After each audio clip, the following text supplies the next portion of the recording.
Welcome to Women of the Future. In this episode, we will be looking at what it means to create a sacred space within your heart, within your mind. And to take us through this topic is Sister Denise in the studio. She has been sharing her insight, her wisdom, and her valuable experience in the subject of spirituality. This has been a riveting series for many of you, and we're very glad to have you back with us today. Sister Denise, thank you for joining us. Thank you. Sister Denise, the subject of creating a sacred space is, in my mind, very closely linked to self-nurturing. Yes, certainly. Let's start with definition. The reason I want to start with the description of this is because what I found in previous episodes and working with you in the past, that your definition of things is very different from what the viewer and I have heard before.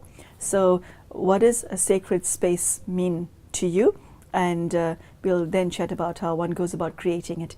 Traditionally, a sacred space is connected with religious activities. And so whenever you have a religious ceremony, especially in the very ancient religions that are existing before the modern day versions of the main religions that we have, some people call them the primitive religions.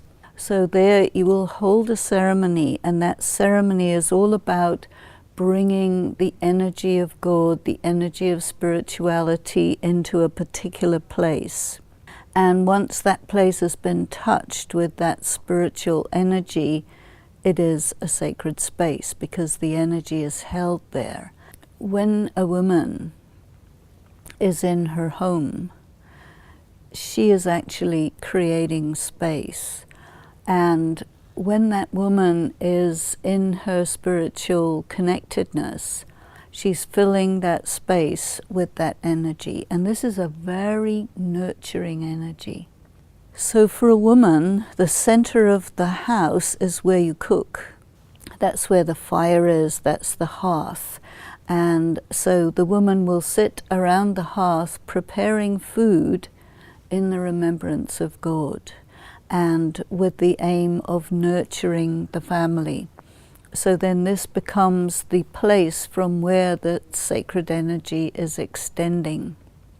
Now, when a woman is really working with her spiritual capacity and developing herself spiritually, that space is tremendously amplified in its sacredness. And then whenever anyone comes into that space, they are just nurtured by the energy of it. You'll probably even feel that the studio here where we have been sitting and discussing matters of spirituality will naturally start to acquire that sort of energy. So even here we are creating a sacred space so that when anybody else comes in later, it will still be resonating there so that you can just feel it. Sister Denise, I'm slightly surprised at your answer, because I thought you would have been speaking about creating an internal sacred space. I didn't realize you'd be focusing on the external. How am I wrong? I don't think you're wrong at all, but what I want to say is that whatever's going on the inside, it's happening on the outside as well. In the external world, you have the visible, tangible, but you also have the invisible, intangible, which resonates there as an atmosphere and a vibration. So that your spiritual practice is naturally going on the inside. But as you do this, as you amplify this within your mind, your heart, your whole being, it is, it is getting radiated into the atmosphere of the world, you see. And this is the subtlety of a woman, that she is impacting the world in invisible, intangible ways, but nevertheless it's there.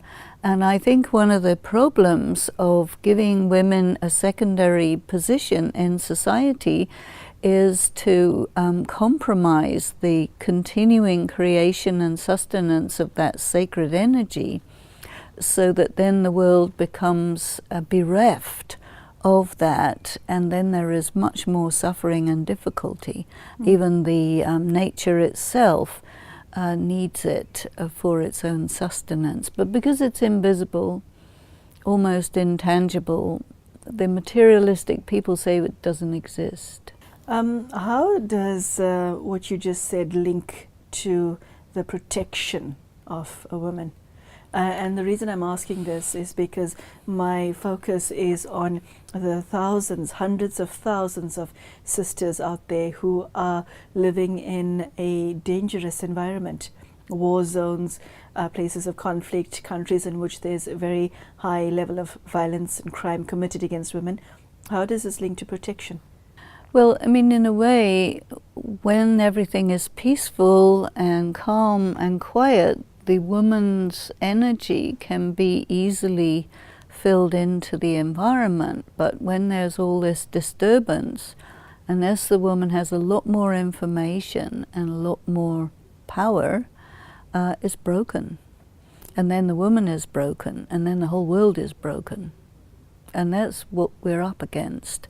And so we have to sort of repair the woman from all of the tragedies and traumas that have been going on. We have to repair the attitudes towards women, which are far more damaging than people could ever imagine. And the process of repairing it involves the connection with the source and recreating the inner sacred space, which can then establish and fill the external sacred space, because ultimately the whole earth has to become a sacred space, and the woman does this. Okay, Sister Denise, one has to look outside the window of one's own kitchen or lounge to know that the world is anything but sacred. How will this transition be made? Well, I think that although externally everything is totally opposite of sacred, totally profane, you can say, but it's so weak that it can't hold together. So it's literally falling apart. Everything is just disappearing, losing its essence, losing its energy, losing its integrity. And so it's a perfect time for the woman to really bring this in and very strongly do this from the inside. It's really an action from the inside out. And while you're accumulating it on the inside, nobody sees, nobody feels.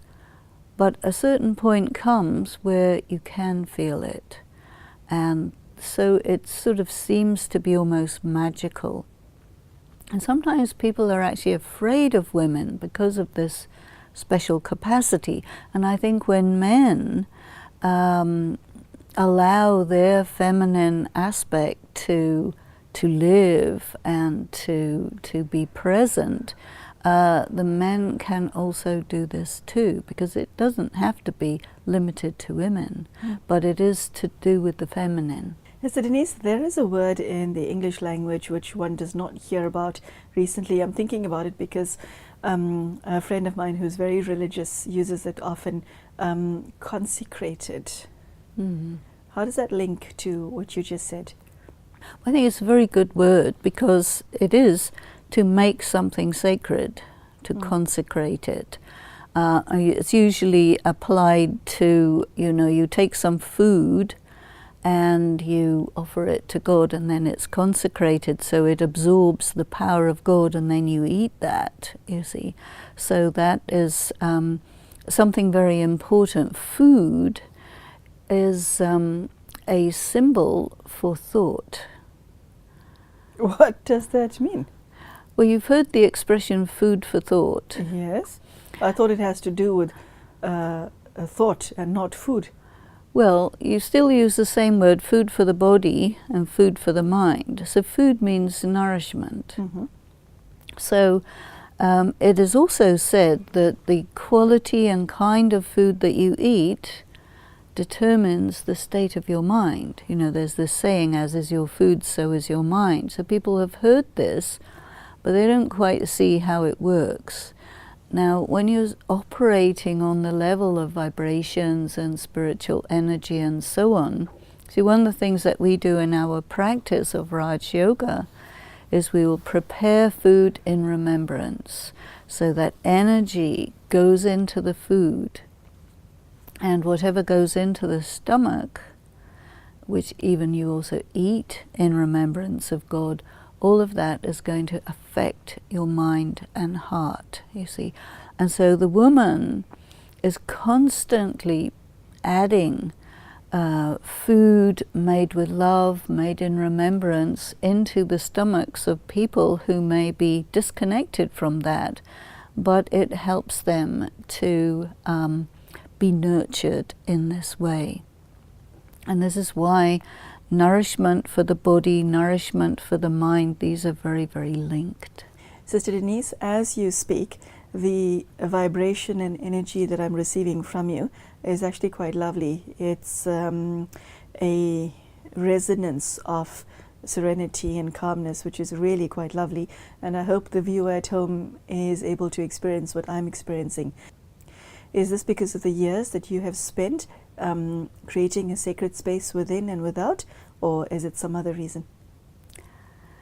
Well, I think it's probably quite hard to say totally, but definitely I practice to be soul conscious, to draw that energy in. I'm comfortable in that. It feels right for me, and so you know, it's really to do with being connected, because you see, the energy of God is very beautiful. And I think what we are trying to do in spiritual practice is to be a conduit, which means, of course, that we personally benefit, we personally absorb and accumulate, but it also radiates, you know. So I suppose the radiance is something that that fills the space and contributes to making it sacred. I've seen this in more than one woman that I've encountered, and I'd like to know what your take is on this. You get women who are completely aspiritual by nature. And by that I mean, I'm not sure if that's an actual word, but I'm just creating it. By that I mean, you know, hot-tempered and intense and always on the go and have those qualities, okay? It doesn't make them bad, it just makes them intense. And Sister Denise, a lot of A-type personalities fall into this category. They're the achievers. And they get what they want out of life, of themselves, and of life by being like this. Okay? Now, what you are offering is something completely different. Well, I'm an A-type personality. It doesn't show. And I'm not saying that you're not successful in what you do. What I am saying is that if you look at an A-type personality, she's, you know, the epitome of an alpha female.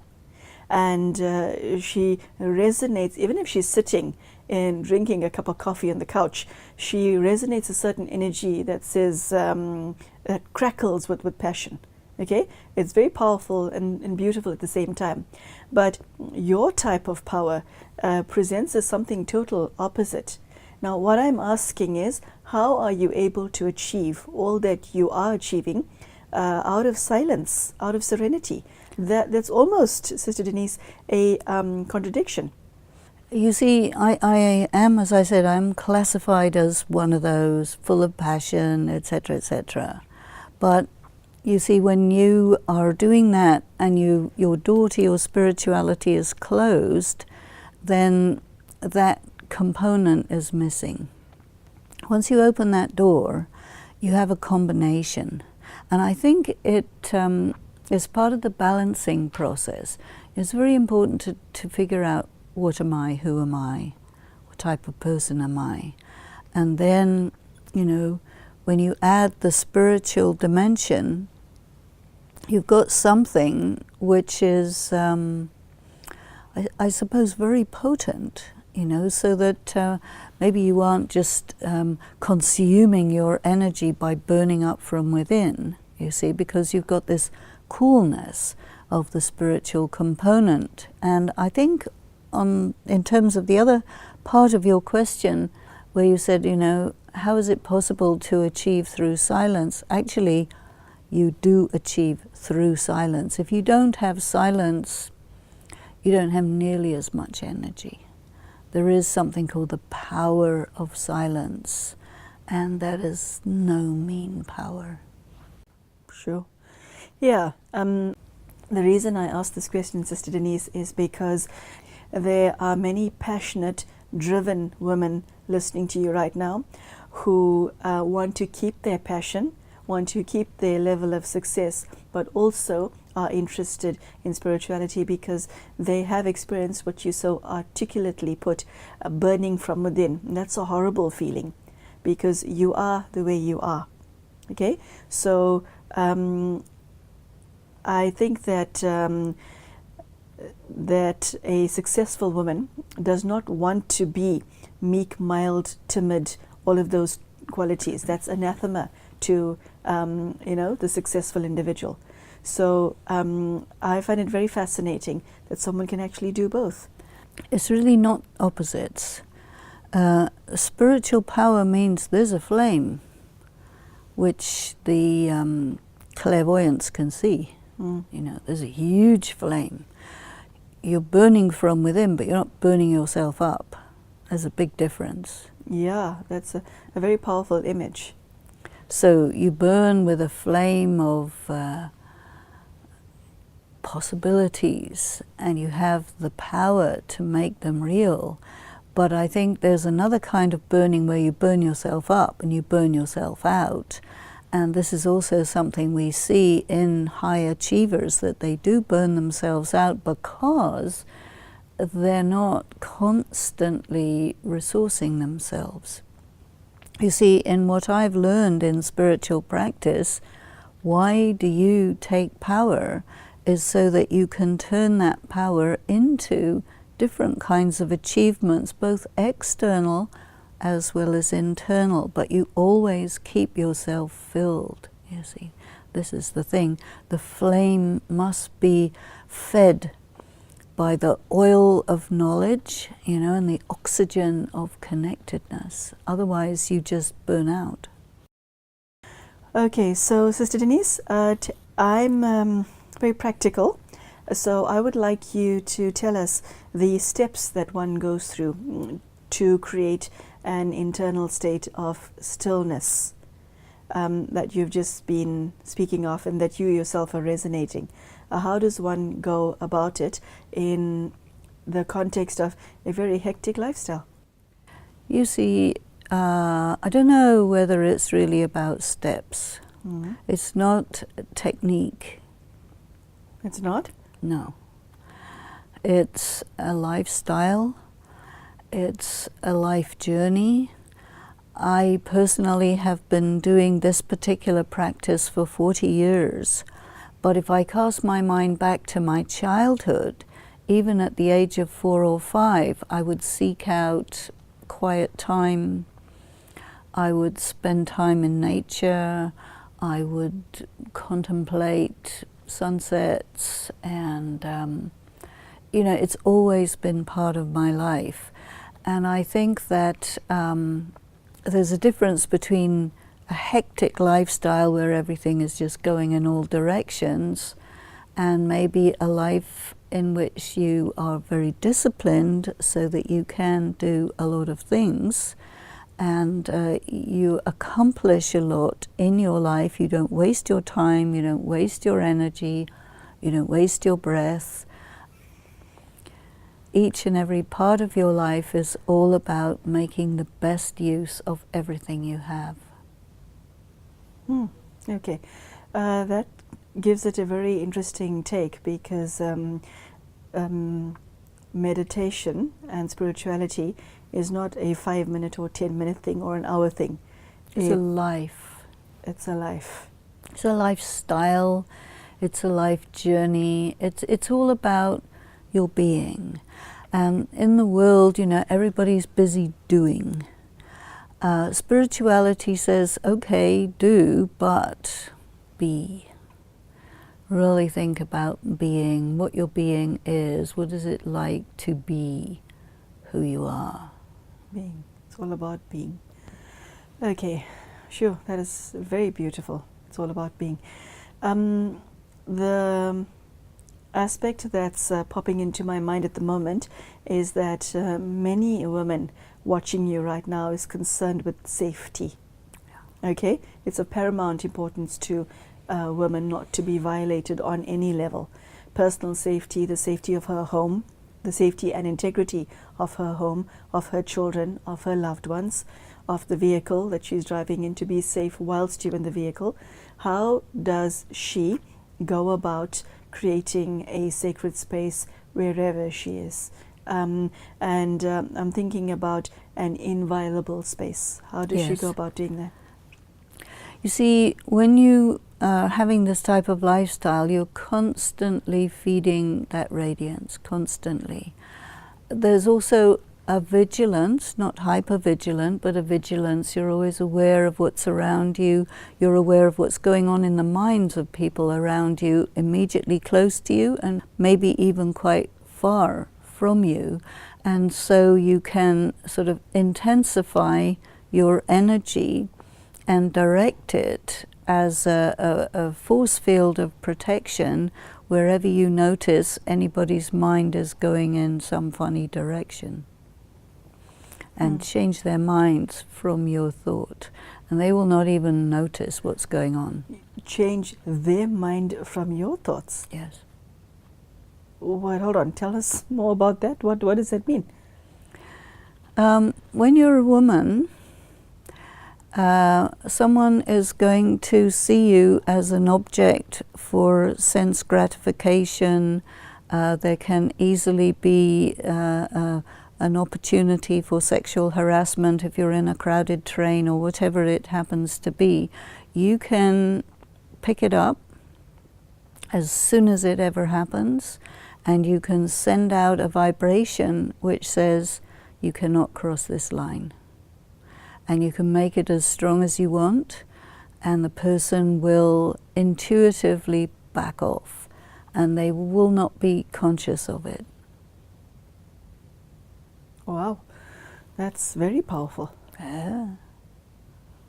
Ah, okay. We say goodbye to you. Unfortunately, this is a riveting subject. If you haven't applied your mind to this before, if you haven't considered this before, I would invite you to ask yourself, to sit down quietly and ask yourself, is it necessary for me to create a sacred space in my mind, my heart, and in my home? And your office as well, which is a very beautiful way of looking at a spiritual way of being. What I like most from today's talk is Sister Denise sharing that meditation and spirituality is not a 5-minute thing or an hour thing. It's a lifestyle, which makes it totally different from what I think you've considered before. We cannot compartmentalize spirituality. It's everything that you do. So, Sister Denise, thank you for a very powerful message, and thank you at home for joining us, and I trust that we will see you again for the next episode. Take care. Cheers.